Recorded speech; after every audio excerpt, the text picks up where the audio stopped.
Des voitures comme ça, vous n'en verrez pas souvent.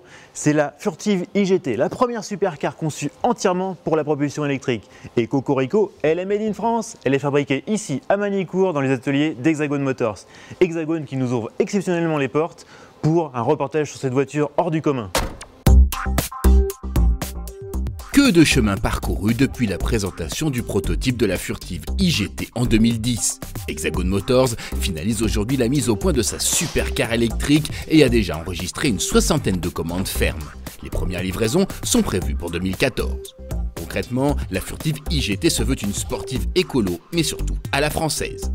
Alors effectivement, sur notre territoire, sur le territoire français, il y a du savoir-faire, principalement dans la maroquinerie, mais également la haute couture, les grands vins.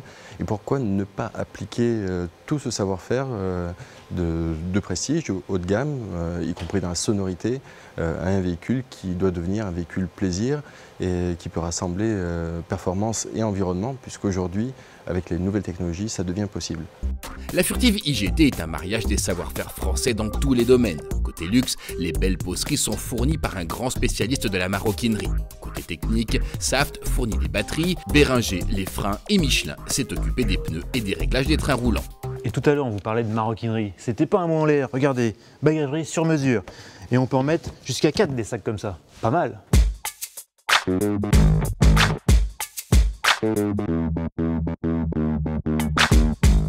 Mais assez discuté et place au roulage sur le circuit club de Magny-Cours.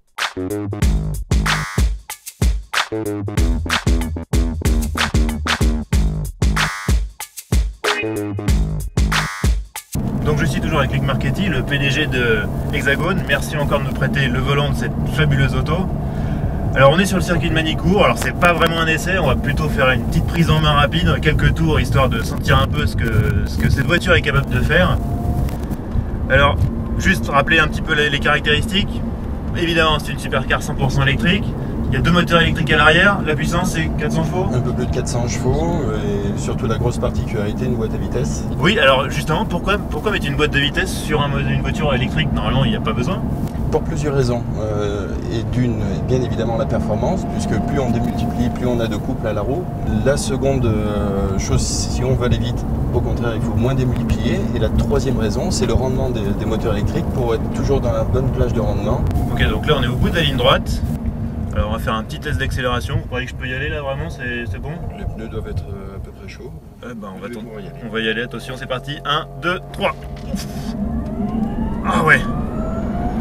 Alors c'est vraiment très impressionnant. 10 secondes, 100 km/h, ça pousse, c'est incroyable. La voiture est donnée pour un 0 à 100 km/h en 3 secondes 5, ce qui paraît totalement réaliste. Quant à la vitesse maximum, elle est bridée à 250 km/h afin de ne pas assécher trop vite les batteries. Donc c'est une carrosserie, une coque entièrement en carbone, pour châssis compenser le poids des batteries. Et carrosserie, effectivement, et augmenter la rigidité globale du véhicule. Nous sommes partis d'une conception tout à fait nouvelle, donc avec les batteries dans le plancher, tant que mettre du poids, évidemment, on l'a mis le plus bas possible, pour avoir aujourd'hui un centre de gravité extrêmement bas, beaucoup plus bas que sur toutes les GT thermiques qui existent au monde. D'accord, parce qu'il y a un truc qu'il faut que je dise, c'est... Moi j'ai vu les barres anti-roulis. Vous savez, les barres anti-roulis, normalement, c'est ces espèces de tuyaux de chauffage qu'on met sur les voitures pour éviter justement qu'elles prennent trop de roulis. À l'arrière, la barre anti-roulis, elle fait la taille d'une paille. Vous savez, la paille que vous mettez dans une bouteille de coca, bah c'est pareil. C'est incroyable parce que normalement, c'est beaucoup plus gros que ça. Donc le fait d'abaisser le centre de gravité, en fait, vous avez virtuellement quasiment pas besoin de barre anti-roulis. C'est exact, ce qui donne effectivement un meilleur contact du pneu avec le sol, surtout dans la vraie vie, pas sur un circuit. C'est vrai, à 404 000 €, la Furtive IGT est chère. D'autant que les grands spécialistes des supercars nous ont habitués à des voitures aux lignes spectaculaires, alors que l'Hexagone est d'une discrète élégance. Mais là réside sa force. Parfaitement utilisable au quotidien, la Furtive IGT conjugue confort et efficacité comme peu d'autres sportifs de cette trempe. Le tout enrobé de cette indéfinissable French touch faite d'artisanat et de bon goût. Moralité, cette supercar tricolore mérite le succès. Thank you.